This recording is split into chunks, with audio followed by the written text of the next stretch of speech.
Watching the release of the statement put out by Oxford Council on their plans for the city, I was struck by the naivety of supposedly unradical normies in their predictable reference to conspiracy theories. This seemed to be an entirely expected response by the sort of unshowy good burghers of local government that have been described in the past, rather unflatteringly, as possessing a municipal worthiness. You know the sort, plodding, narrowly diligent jobsworths who are often dismissive of the concerns of the constituents who pay their wages, and who, when push comes to shove, often reveal themselves to be nothing more than nasty little Hitlers. In my relatively recent past, I was on my local parish council for a while, and it was probably, as you might expect, on the very bottom rung of government.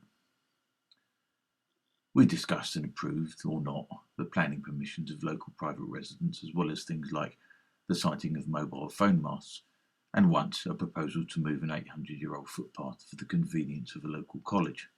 Refused in that case. Most of this stuff was deadly dull, and I only managed it for about 18 months. But they were good people, as far as it went. Many were retired, some from the county council, and all of us were volunteers, giving up the minimal seeming amount of one evening a month that eventually proved too much for me when I was regularly doing 60 hours a week at work. Of course, for some of the most elderly, I was the youngest, it probably was an excuse to get out of the house, and if they are serving the community, there's nothing wrong with that.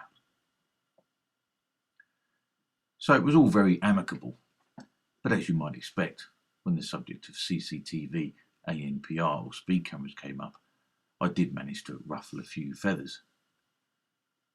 The only time that the discussion even approached the raising of voices, it didn't, but only approached it, after my denunciation of the whole concept of state surveillance, I realised that these good people had never encountered any opposition to the nothing to hide, nothing to fear paradigm. In a rather touching faith in the idea of uncorruptible local officials, when I complained about faceless, unseen bureaucrats covertly monitoring the law-abiding public, the response was, "It's only Bob." And although it garnered a laugh, and although we quickly moved on to something else, my objection did plant a seed. And I know it did, because sometime later, during a discussion at another meeting, and without any input from me, one member did talk about a proposed CCTV camera being unnecessarily invasive, which was something I'd never heard before in over a year of meetings. But this is the thing about surveillance. It is the very first measure of control. With the technologies now available, it is also the easiest and the cheapest in terms of manpower, and has the potential to be the most effective. Due to the uselessness of much of government, we liberty lovers can thank our lucky stars that, due to that uselessness, the British surveillance state is not nearly as efficient as it might be. But whilst it may not be particularly effective in fighting crime, British motorists are painfully aware that it is remarkably efficient when it comes to issuing fines and penalties. Such is its efficiency that millions and millions of motorists, including me, preemptively pay their fines before they are due. Of course, they're not called fines, but instead charges or tolls when driving into London, crossing the Thames at Dartford, or any number of similar schemes across the country. Now, not only is this a travesty in forcing people to pay to travel to places where they could have previously gone for free, in some instances it is downright dishonest. When the Dartford Bridge was completed in 1991, at a cost of £120 million, it was proposed that the tolls would be removed once the cost of the bridge was recouped, which would have been in 2003. 20 years ago. The tolls are still there. As far as I'm concerned, that's 20 years of illegitimate extortion of the British motoring public. As many of you will remember, the toll booths at Dartford used to be cash only, or rather coin only, and we all used to toss a £1 and then subsequently two £1 coins into an automatic basketball type net, and then the barrier would open.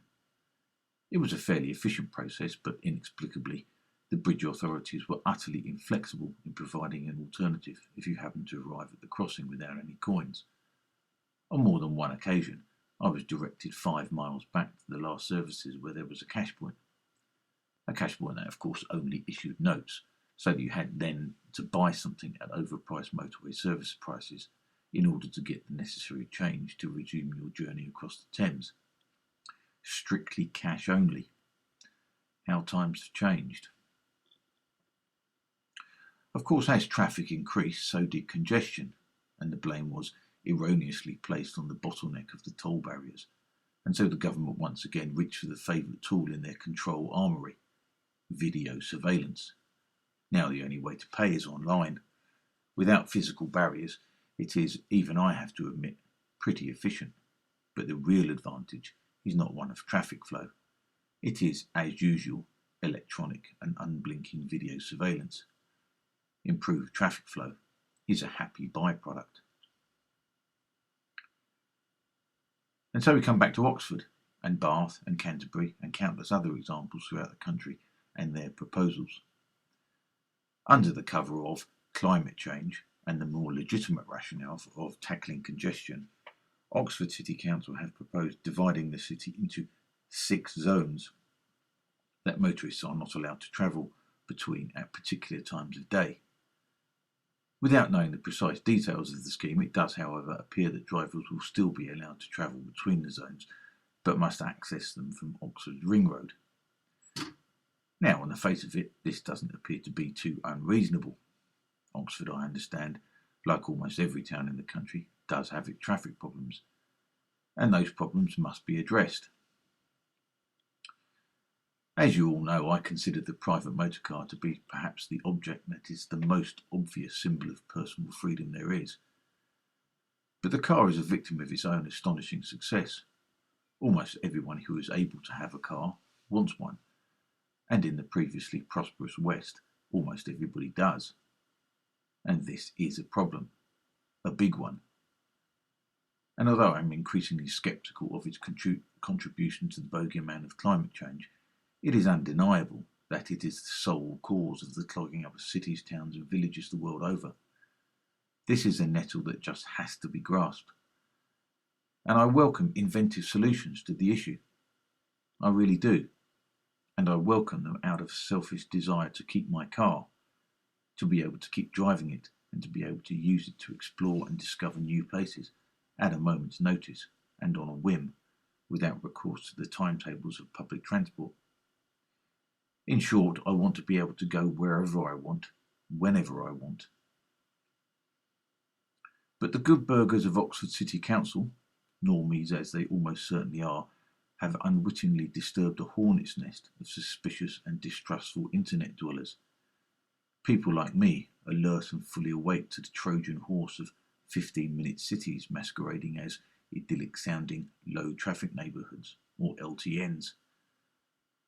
Laughably, death threats have been received from residents appalled by the idea of being imprisoned in their local neighbourhoods.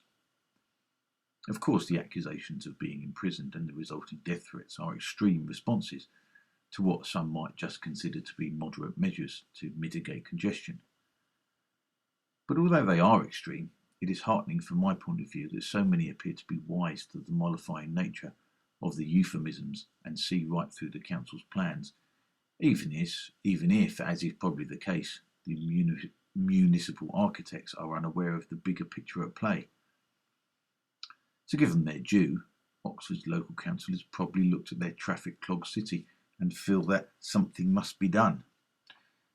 And probably something must be done. I would agree with them, but as usual, they have reached for the surveillance option, which is manna from heaven to a controlling centralised government. For the demented control freaks in Whitehall, of whom there are many, more surveillance is always a good thing. For them.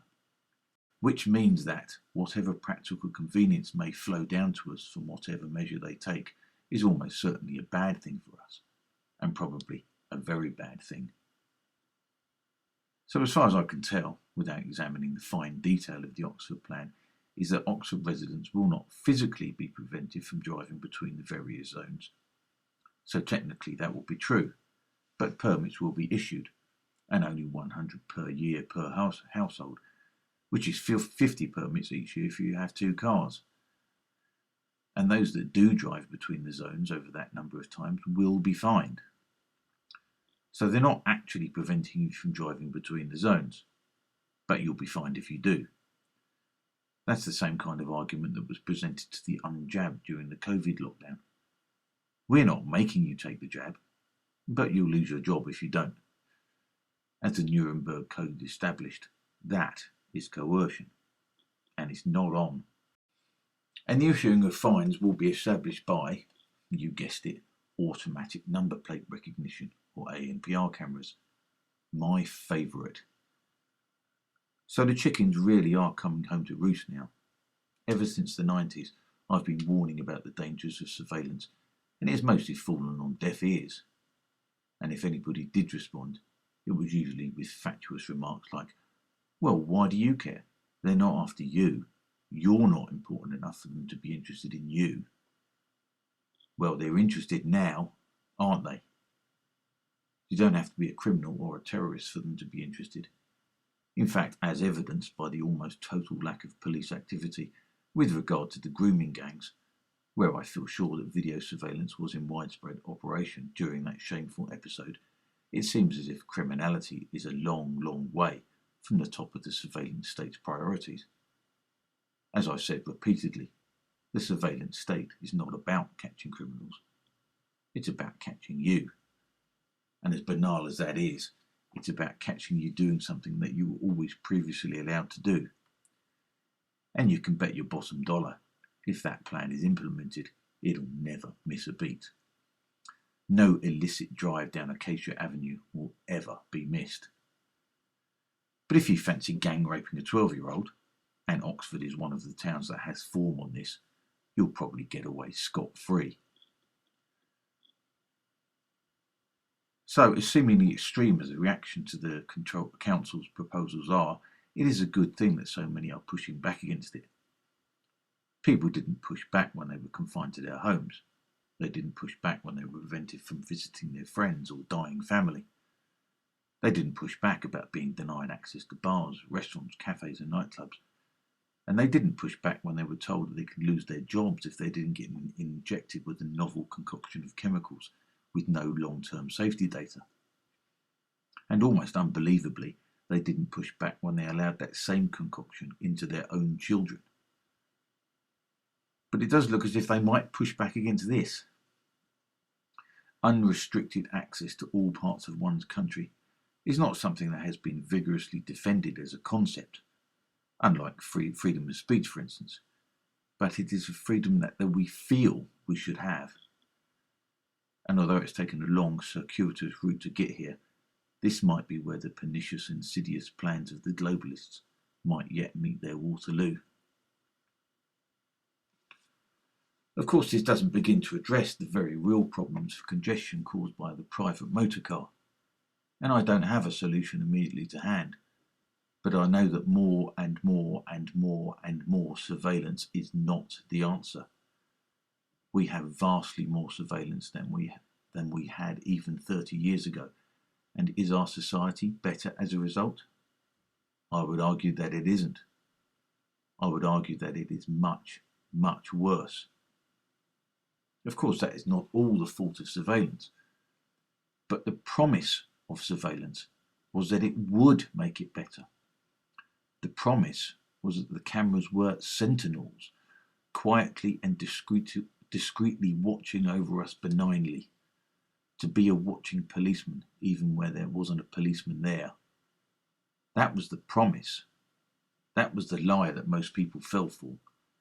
That was the lie that we sacrificed what we thought we didn't need for. That was the lie that we sacrificed first our anonymity and then our privacy for. And now, at 11:59, it is what we are perilously close to sacrificing our very liberty in all its forms for.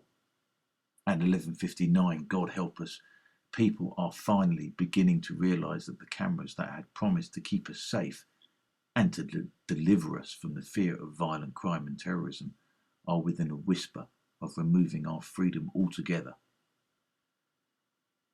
In the British government's zeal to watch and to digitise absolutely everything about our lives, they are slowly but surely turning the United Kingdom into the world's first and largest panopticon.